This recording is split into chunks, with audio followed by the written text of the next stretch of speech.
السلام علیکم۔ میری یہ آج کی ویڈیو ایک بہت ہی دلچسپ کہانی ہے، تو برائے کرم اس کہانی کو آخر تک سنیے اور سننے کے بعد میرے چینل کو سبسکرائب کر کے بیل نوٹیفیکیشن کو آن کریں تاکہ آپ تک میرے چینل کی تمام اپڈیٹس پہنچتی رہیں۔ لائبہ کی ماں ٹیچر تھی۔ یہ 3 بہنیں تھیں۔ ماں کا تعلق تدریس سے تھا، تبھی لڑکیوں کو بھی پڑھنے سے رغبت تھی۔ دونوں بڑی بہنوں نے گریجویشن مکمل کر لی تو ان کے مناسب گھروں میں شادی ہو گئی۔ اب لائبہ اکیلی رہ گئی۔ ماں اپنی ملازمت پوری کر چکی تھی، 1 سال کے بعد ریٹائرڈ ہونے والی تھی۔ اسے لائبہ کی فکر تھی۔ یہ ایک بھاری فریضہ تھا جسے وہ جلد از جلد ادا کرنا چاہتی تھی۔ تاہم اچھے رشتے یوں ہی نہیں مل جاتے، ان کے لیے کوشش کرنا پڑتی ہے۔ ملنے جلنے والوں نے کچھ رشتے بتائے، لوگ دیکھنے بھی آئے، مگر لائبہ نے انکار کر دیا۔ اس نے ماں سے کہا کہ ابھی اس مسئلے کو مت چھیڑیے، پہلے مجھے سکون سے ایم اے کر لینے دیجیے۔ بات دراصل یہ تھی کہ لائبہ کی ملاقات یونیورسٹی میں ایک امیر زادے سے ہو گئی تھی جس کا نام خرم تھا، اور دونوں نے ایک دوسرے کو پسند کر لیا۔ تعلیم مکمل کرنے کے بعد خرم نے لائبہ سے شادی کی خواہش ظاہر کی۔ وہ بھی دل سے یہی چاہتی تھی، لیکن دونوں کے والدین راضی نہ تھے۔ بہرحال جوں تو ماں باپ کو راضی کیا اور شادی ہو گئی۔ بدقسمتی کے شادی کے بعد دونوں ایک دوسرے کی توقعات پر پورے نہ اترے۔ پہلے تو کچھ سمجھائی نہ دیا تھا، بعد میں عیب کھلے۔ مزاجوں کا بھی فرق تھا۔ تمام عمر نوک جھونک اور کھٹ پٹ میں گزر گئی۔ دونوں نے جیسے تیسے کر کے اپنے بچوں کی خاطر بلی بری زندگی اکٹھی گزار لی۔ رابعہ لائبہ خالہ کی بیٹی اور میری خالہ ذات تھی۔ اس کو ماں کی طرح پڑھنے کا شوق تھا۔ کالج کی بہترین طالبہ مانی جاتی تھی۔ ایف ایس سی شاندار نمبروں سے کیا، میرٹ بنا چکی تھی، لیکن میڈیکل کالج میں داخلہ نہ لیا۔ بڑی بہن ڈاکٹر تھی، رابعہ ڈاکٹر نہ بننا چاہتی تھی۔ بی ایس سی کرتے ہی اس کے کافی رشتے آئے، اس نے کسی رشتے کو قبول نہ کیا۔ وہ اعلیٰ تعلیم مکمل کرنا چاہتی تھی، یونیورسٹی میں داخلہ لینا چاہا۔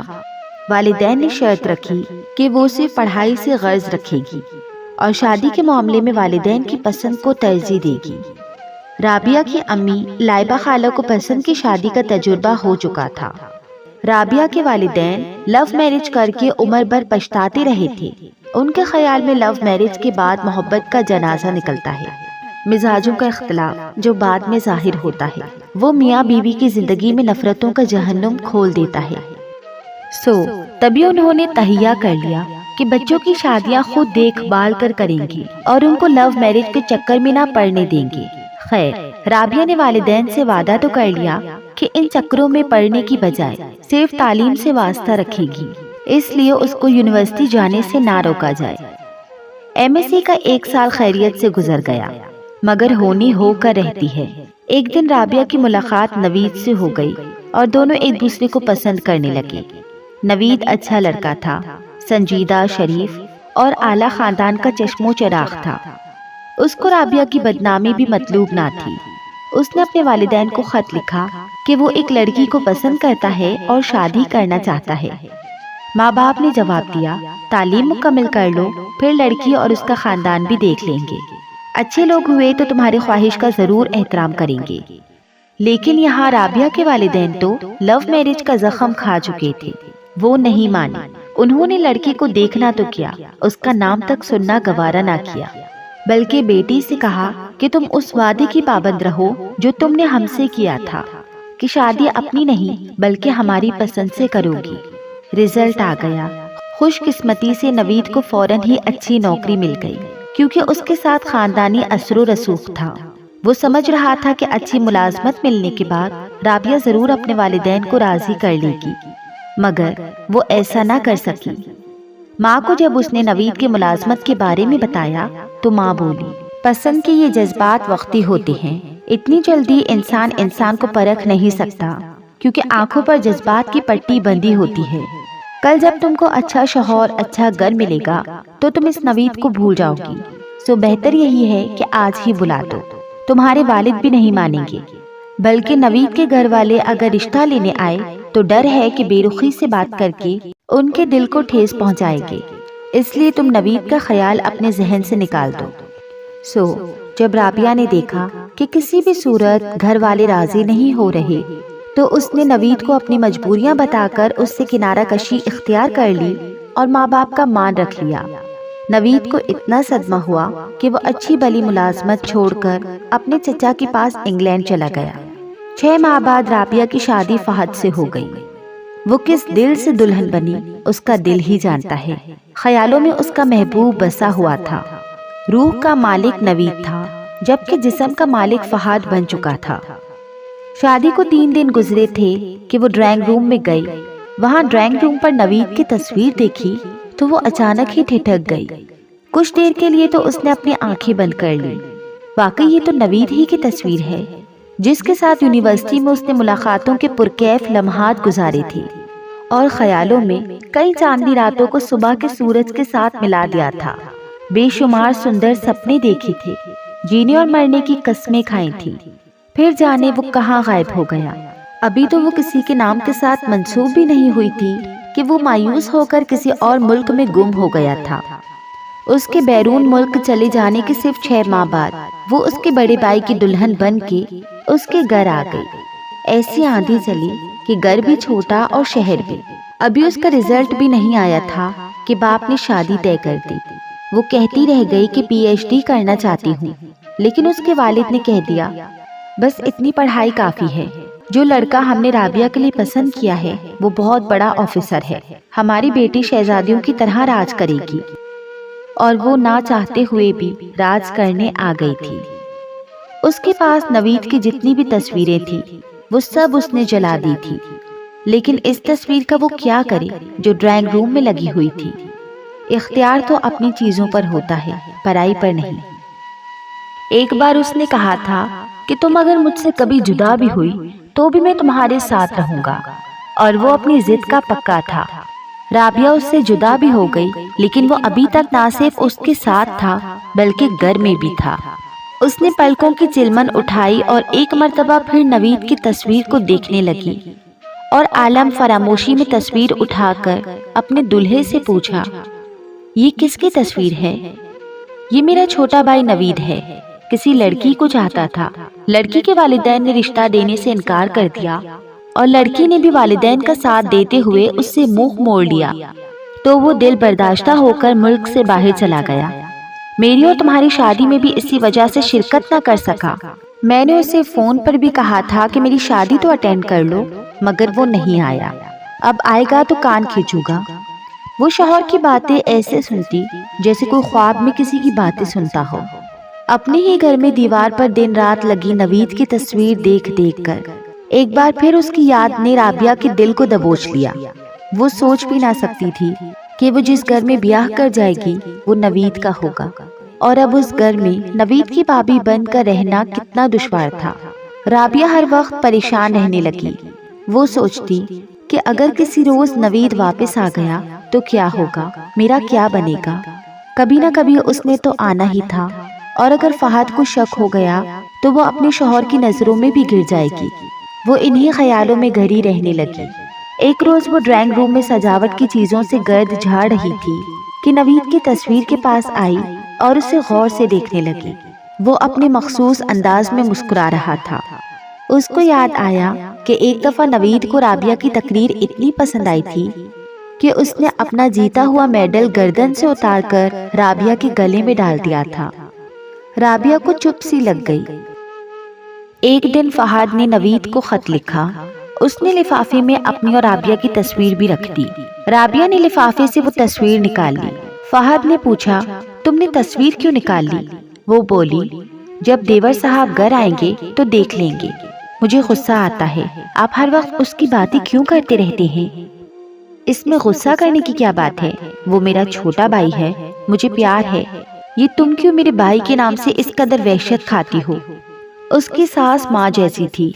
چونکہ اس کی اپنی کوئی بیٹی نہ تھی، وہ رابعہ کو ہی اپنی بیٹی سمجھتی تھی۔ ایک دن رابعہ اپنے کمرے میں تھی کہ کسی نے در پر دستک دی اور ایک لفافہ اندر پھینک دیا۔ وہ کمرے سے باہر نکلی تو صحن میں لفافہ پڑا ہوا تھا۔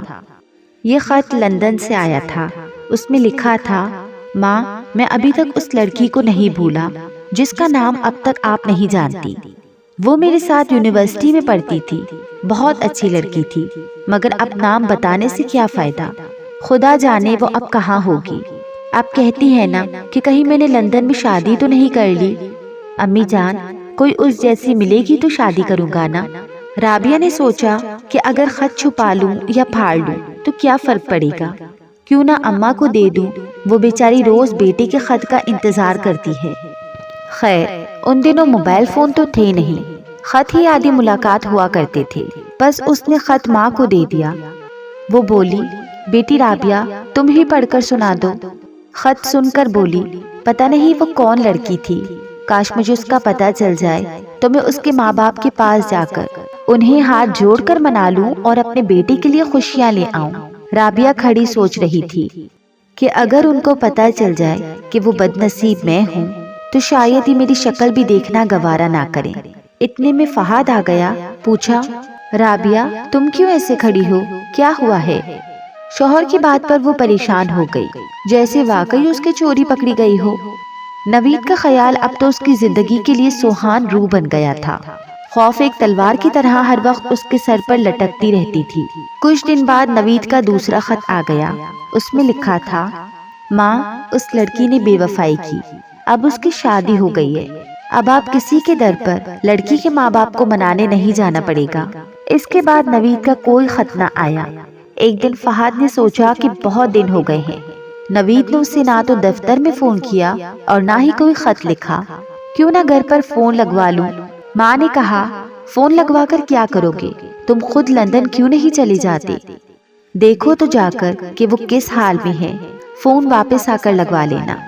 فہد نے ماں کے کہنے سے لندن جانے کی ٹھان لی۔ تب خانیوال ایک چھوٹی سی جگہ تھی، اسلام آباد ابھی آباد نہ ہوا تھا اور لندن جانے کے لیے کراچی سے فلائٹ لینی پڑتی تھی۔ فہد نے رابعہ سے کہا، تم بھی چلو، میں تمہارا پاسپورٹ بنوا لیتا ہوں، تم بھی سیر کر لو گی، پھر اس کو سمجھا بجھا کر لے آئیں گے اور پھر کسی اچھی لڑکی سے اس کی شادی کرا دینا۔ رابعہ نے لندن جانے سے صاف انکار کر دیا۔ فہد اکیلا ہی بائک کی خیر خبر لینے چلا گیا، لیکن 15 دن بعد وہ واپس آ گیا، کیونکہ نوید لندن سے کسی اور طرف نکل گیا تھا۔ فہد نے وہاں اس کا پتہ معلوم کرنے کی کوشش کی، مگر پھر بہت مایوس اور اداس لوٹ آیا۔ کہنے لگا، اگر مجھے پتہ چل جائے کہ کس لڑکی کی خاطر میرے پیارے بھائی نے اتنا روگ لے لیا تو میں اس لڑکی کو گولی مار دوں گا۔ اس لڑکی کی بے وفائی کی وجہ سے میرا بھائی نہ صرف گر بدر بلکہ اپنا ملک بھی چھوڑ کر چلا گیا، وہ مجھے لندن میں بھی نہیں ملا۔ خیر، رابعہ نے دل ہی دل میں خدا کا شکر ادا کیا، مگر اب اس کی یاد رابعہ کے دل میں اٹک کر رہ گئی تھی، کیونکہ گھر میں ہر وقت اس کا ذکر رہتا تھا۔ وہ اسے بلانا چاہتی تھی اور اس کی ساس اور شوہر نوید نوید کرتے رہتے۔ کبھی کبھی تو وہ تنہائی میں رونے لگتی۔ 2 سال سکون سے گزر گئے۔ اچانک ایک دن صبح صبح نوید آ گیا۔ ماں جی کی طبیعت اچھی نہ تھی، وہ اس کو یاد کر کر کے روتی رہتی تھی۔ اچانک سے بیٹے نوید کے آنے سے ماں کے تن مردہ میں جان سی آ گئی اور ماں مرتے مرتے جی اٹھی۔ فہد بھی بہت خوش تھا، لیکن رابعہ بجھ سی گئی، اور نوید کی حالت تو ایسی تھی جیسے اپنے سامنے موت کا فرشتہ دیکھ لیا ہو۔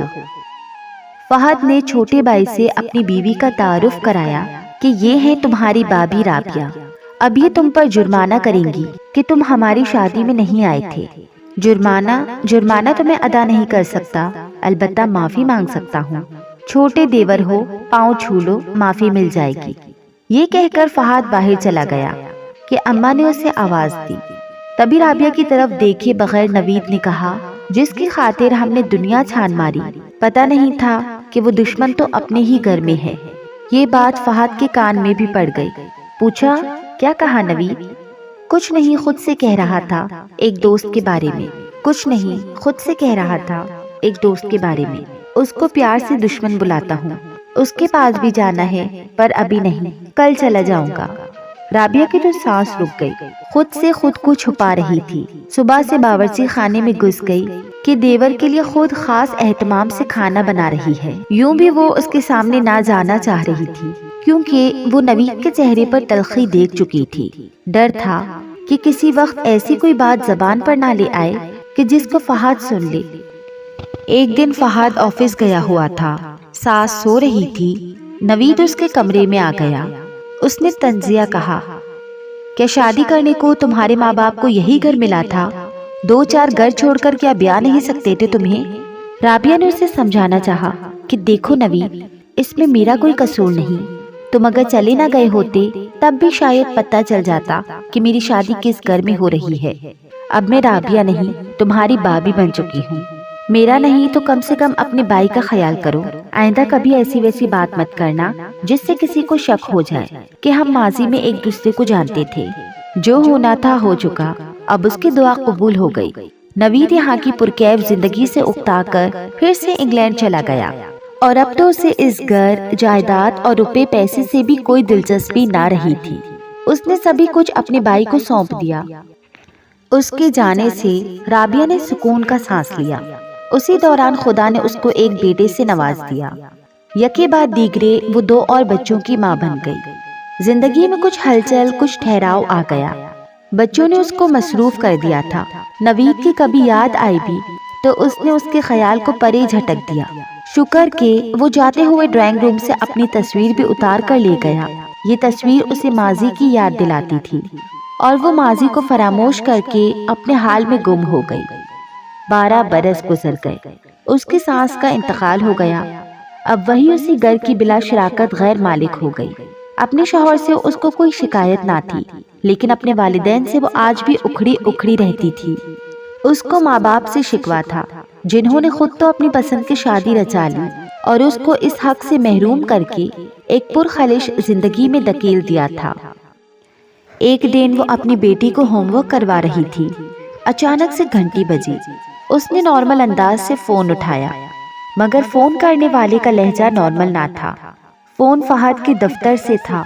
کوئی شخص کہہ رہا تھا کہ کسی ڈاکو نے پولیس مقابلے میں ان کو گولی مار دی ہے۔ یہ سنتے ہی ریسیور ہاتھ سے چھوٹ گیا اور وہ بے سود ہو کر جہاں کھڑی تھی وہاں کی فرش پر بیٹھ گئی۔ آج یہ عارضی سکون بھی راس نہ آیا۔ اس کے بچوں کا مستقبل تباہ ہو گیا۔ بچے ابھی چھوٹے تھے۔ بڑا بیٹا 10 برس کا تھا۔ اس کو پڑھانا لکھانا اور گھر کو بھی چلانا تھا۔ یہ کتنی بڑی ذمہ داری تھی جس کو اسے اکیلے نبھانا تھا۔ ابھی وہ پچھلی محرومیوں کے چنگل سے نہ نکلی تھی کہ نئی محرومیوں کا جال اس پر آ گرا تھا۔ آج شدت سے اسے نوید بہت یاد آیا۔ وہ ہوتا تو کم سے کم اپنے بھائی کے بچوں کو تو سنبھال لیتا۔ نوید نے اپنے آفیسر بھائی کی گولی لگنے کی خبر اخبار میں پڑھی تو اس کو بہت صدمہ ہوا۔ اب تک وہ یہ سمجھ رہا تھا کہ اس کی زندگی کا کوئی مقصد نہیں، لیکن اب اس نے جان لیا کہ اس کی زندگی کا ایک مقصد ہے۔ کسی کو اس کی ضرورت ہے۔ اس کے جیون کا ایک مقصد اپنے محروم بھائی کے 3 بچوں کو پڑھانا لکھانا اور ان کا مستقبل بنانا تھا۔ وہ پہلی فرصت سے جرمنی سے پاکستان آ گیا۔ جس وقت وہ گھر میں داخل ہوا، رابعہ انتہائی مایوس حالت میں گھر کی دیوار سے لگی اپنی تنہائی پر آنسو بہا رہی تھی۔ رشتے دار عزیب تو سب چند دن رہ کر اور تسلی دے کر چلے گئے۔ بچے اسکول چلے جاتے اور وہ گھر میں اکیلی پریشان ہوتی تھی۔ نوید کو اپنے سامنے دیکھ کر وہ حیران رہ گئی۔ وہ تو سوچ بھی نہ سکتی تھی کہ وہ کبھی یوں اچانک لوٹ کر آ جائے گا۔ اس نے بے یقینی سے نوید کو دیکھا اور رونے لگی۔ نوید نے روتی ہوئی بھابھی کے سر پر اپنا مضبوط ہاتھ رکھ دیا اور بولا، رابعہ اب سب غم بھلا دو، تم تنہا نہیں ہو، میں تمہارے دکھ سمیٹنے آیا ہوں۔ بھائی مجھے جان سے زیادہ عزیز تھے اور اب یہ میرا فرض بنتا ہے کہ میں ان کے بچوں کو گلے لگا لوں۔ رابعہ کو یوں لگا جیسے کسی نے اس گرتی دیوار کو تھام لیا ہو۔ اسے اپنا دکھ بہت ہی ہلکا محسوس ہوا۔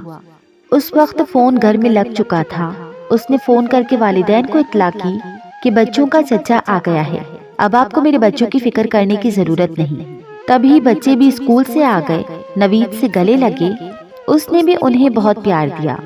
اب نوید گھر کا خرچہ دینے لگا۔ وہ بچوں کی تمام ضرورتوں کا خیال کرتا، لیکن رابعہ اس سے اجنبی بن کر الگ تھلگ رہتی، اور نوید نے بھی اسے کبھی ڈسٹرب نہ کیا، اس کو اس کے حال میں ہی رہنے دیا۔ اب وہ اس کی محبت بھول کر صرف اپنے مرحوم بھائی کے بچوں کی محبت میں کھو گیا۔ وہ جانتا تھا کہ رابعہ بہت دکھی ہے اور وہ اپنے بچوں کے باپ سے مانوس ہو چکی تھی اور اپنے شوہر کو کھو دینے پر نڈھال تھی۔